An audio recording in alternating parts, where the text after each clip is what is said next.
Usually one great player on your team is enough to win you the battle, but what happens when that one player gets 2 rounds in World of Tanks? Let's take a look. Now in today's replay we are looking at the VZ55 on of course Mountain Pass, and you're about to see what happens when a Super Unicum gets in control of a vehicle so devastating that it really did change the game when it came into World of Tanks. Now why did this tank completely change the game? Well, it's to do with the fact that he's done 1000 damage in just basically 2 shots, and you're about to see 2000 damage in 2 shots. And yeah, this is where the VZ55 becomes a nightmare for most opponents that you will come up against in the game, and that is where I think most people go desperately wrong against this tank, trying to just take it on one-on-one, but when a great player has those 2 shots, it doesn't end well for you. You're about to see what happens against even a great hold down machine like the Bisonte. You can still pen with this tank, so it's not even like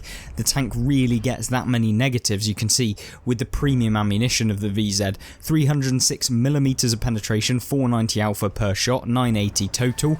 Yeah, this tank can really pump out damage. Now Banana Let's Go is the player that we're actually looking at here today, and he has pretty much locked this tank down as to how you can play it. I mean, the fact he has 3 marks on this pretty much sums up that he knows how to play this tank. He is an expert in this tank, and it really becomes a case of what happens when an expert gets a tank that they know in and out and how to use it. Well, you end up with replays just like this one, where the majority of the enemy team just do not have the level of skill required to take out such an expert. Banana Let's Go is now moving into a position where he can get up against the STR-VK and the M103 on the right hand or northern side of this map, which is not necessarily a bad thing, especially when you're coming up against lower tier vehicles, especially heavies like the M103, which to all intents and purposes, when you've got 300 pen, you're not really ever going to worry about managing to pen them, and when you can take literally half of their hit points in one single salvo, then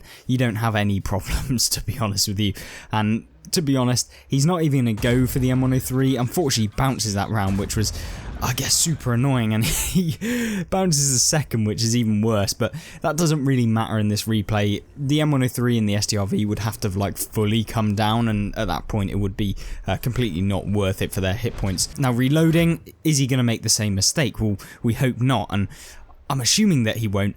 Coming in, tracking the STRV, or at least trying to aim for the tracks, puts one more into him with an expert shot there into the STRV through the M103, and yeah, leaves him on 472 hit points, and now he's just going to wait and reload, and the opponents really have nothing that they can do other than do exactly what they're doing here, where they're just exposing themselves to the entire team, and yeah, that never ends up very well for them. Can he actually snap the M103 in the turret? Yes, he can, and that's where the weak point of the M103 comes in horrifically. And you can see with the VZ that this tank's weak points are mainly the lower plate and the turret, of course, by this cupola, but even then, when you're using the gun depression, it's very hard for opponents to actually be able to hit those cupolas, so it's not really a weak point. And you can see here, the M103 is pretty much a walking weak point, and for that, he's taken out of the game. 6,274 damage done, and nearly 2,000 block damage as well. Taking the assault to the STR-VK, can he finish him off?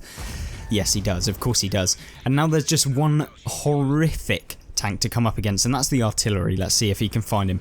Having found the artillery, the Scorpion and the 114, let's get the Scorpion out of the game, finish him off, and then deal with the rest of them, and hopefully we'll be able to deal with the rest of them, since there are 3 of his teammates still left alive, and they're going to be helping him out throughout this replay to secure the victory, at least, hopefully. And now he is going to be the forefront.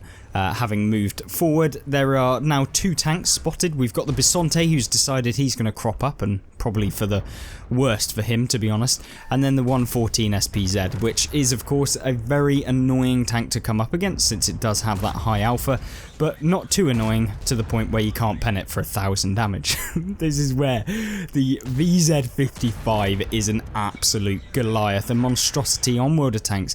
The double pump makes this tank really what is special. There's nothing better than getting the backside of a 114, or alternatively the side of a Bisonte there, and he finishes him off, or at least finishes off the majority of his remaining hit points, securing 9,094 damage done, which is, by all intents and purposes, pretty much the majority of the damage done within this game at this point. So yeah, you're an unreal player really.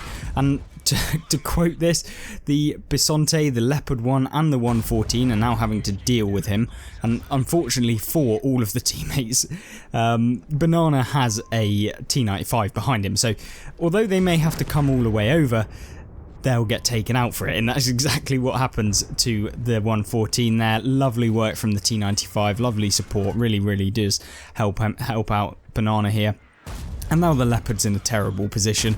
There's not much you can do against kind of a hold down VZ, especially when they have these lovely marks of excellence here on the side of their barrel.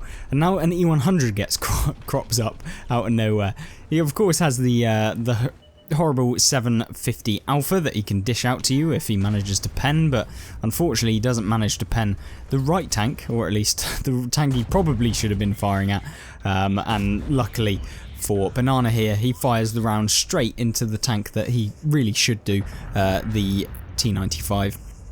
Now then, E100 being pushed by the T95 is probably going to lose that one, unless the T95 of course gets penned in the cupola, or the E100 somehow manages to get around him, but it's like watching old people have sex, so I'm sure that that's probably not going to be the case. Now you'll see him trying to angle off of the wreck of the T54 here, puts a nice round into the side of him, places another one, and now he's just gonna try and get behind him, or at least try and maneuver himself around the Bisonte here, or the wreck of the Bisonte, and hopefully he can do that. He tries to help out the T95 by just being a meat shield, and oh, unfortunately the E100 managed to reload fully and he pens the VZ55, but there's a nice bit of well, I don't know if it was a nice play or whether he was just trying to block the T95, but either way, he does manage to get taken out, and with 12,730 damage done, that is pretty much one of the best VZ gameplays that you'll see